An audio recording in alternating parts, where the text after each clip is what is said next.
Sarah Sanders laughed in CNN host's face after catching him in sick lie during live interview.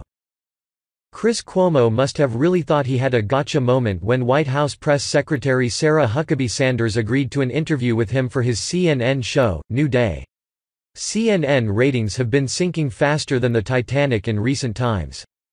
Routinely called out for selective coverage and significant bias, as well as flat-out fake news, Cuomo likely thought he could regain some credibility as a serious journalist by baiting Sanders.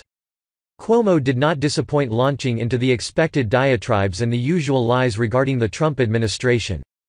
Cuomo asked Sanders if she liked her job as press secretary for President Donald Trump. Sanders naturally answered in the affirmative and went on to tout accomplishments by the Trump administration, citing the strong economy and President Trump's recent legislation benefiting veterans. Realizing he had no method of attack here, Cuomo then chose to wonder aloud, inquiring if Sanders believes the president's contention with the media is sustainable. Sounding much like junior high boy passing notes stating, "Do you like me? Check yes or no." Cuomo asked, "Do you think that by saying, 'we stink, that we don't like veterans, that we are bad for America, the president says we are enemies of America, do you think that that works for you long-term?" Sanders all but laughed in his face and retorted sharply, "What I think is important to remember is that you guys get to ask the questions, but you can't always complain about the answers." Sanders shot back. "You constantly ask the same question over and over and over again and expect different answers and then get mad when the answers don't change." Realizing this interview was not going in the direction he wanted it to go, Cuomo attempted to cut Sanders off, interjecting with, "Yeah, that's the job, that's the job." Sanders returns fire with a truth bomb Cuomo cannot refute, stating, "No, the job is to get information and to report the news." That must have been a bitter pill for Cuomo to swallow, but Sanders was not finished with her total annihilation of this journalistic hack. She adds, "Unfortunately, you guys quit reporting the news. When I can read a news story and I have no idea what side of the story the reporter is on, that's a good news story. Y'all be hard-pressed to find a lot of news that looks like that on CNN." Sanders simply does not suffer fools, nor does she engage in silly word games where one side tries to convince the other that the grass is not indeed green. She refuses to engage in the media spectacle CNN's Jim Acosta and April Ryan attempt to create during White House press briefings. Naturally, Cuomo got his dander all up at Sanders' suggestion that he is a mere opinion journalist and then attempted to make the ridiculous claim that Sanders does answer the public's questions during White House press briefings. Sanders was having none of Cuomo's attempts to deflect. "I answer questions all day, every day," Sanders retorted. "It's what I spend every minute of the day doing. It's why I'm sitting here at 9 o'clock at night answering questions to you." Cuomo is known for touting the leftist party line and citing approved propaganda from the Democratic Party line for line. He has been caught in lie after lie, yet manages to keep his job at CNN because his brother is the governor of New York and his father was the former governor of the same. Without his family connections? He would be asking such riveting questions as, "Would you like fries with that?" In 2015, Cuomo repeated the lie a video started the Benghazi attack, siding with Hillary Clinton's account of the events that occurred. He to this day denies any wrongdoing on the part of the Obama administration. The key to journalistic integrity is being willing to hold anyone and everyone accountable for their actions regardless of political affiliation. It seems Cuomo missed that memo.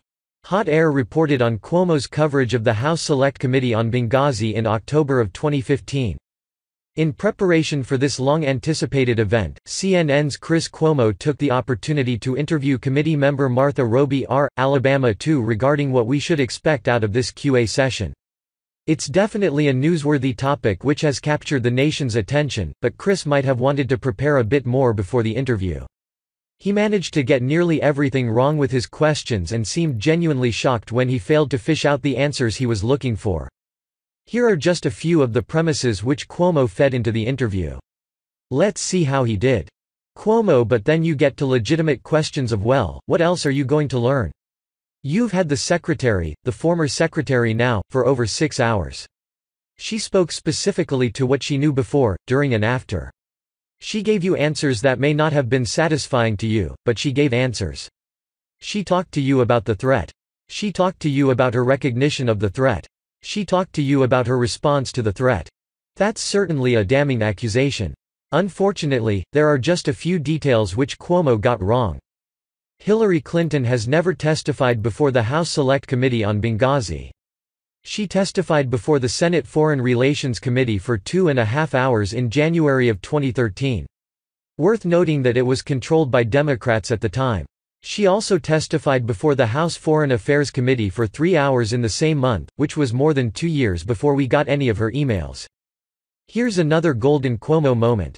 Secretary Clinton's been the target.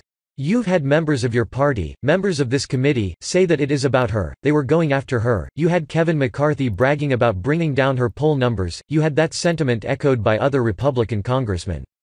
So it's not just me who's bringing up this cynicism.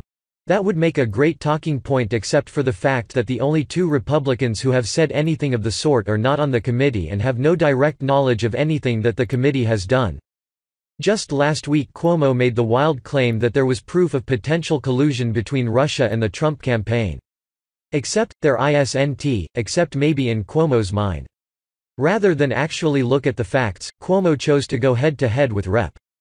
Jim Jordan Or, who blew him out of the water, exposing his propaganda peddling for the lies it is. Facts are pesky sometimes. Jordan stated plainly the federal government lied when it obtained Foreign Intelligence Surveillance Act FISA warrants to spy on the Trump campaign. He also stated it relied on a false dossier to prop up its case during the course of his interview with Cuomo. Cuomo attempted to refute that he did disclose where the dossier came from. It is not all false allegations in that dossier. Any judge worth the black robe he or she dons daily while sitting the bench and takes their pledge to ethics seriously would not approve a warrant if they knew the evidence was a bought and paid for unverified dossier by Hillary Clinton. Never mind, there is an active and ongoing investigation by the Office of the Inspector General of the Department of Justice (DOJ) currently. Jordan was incensed at Cuomo's obvious lies and attempts to peddle propaganda and replies, "You know this to be the case even though you have never seen the FISA application yourself?" Cuomo had nothing much to say after that, yet he still continues to promote the ridiculous and completely false narrative no one spied on the Trump campaign even after Democrats were forced to publicly acknowledge that it was true. Cuomo and others like him seem to forget that there is a huge difference between freedom of the press and actual investigative reporting. It is the polar opposite of allowing The Onion or Mad Magazine to show up and attempt to interfere with the ability of actual journalists to have open and respectful communication between the American people and the White House in seeking answers to questions we have.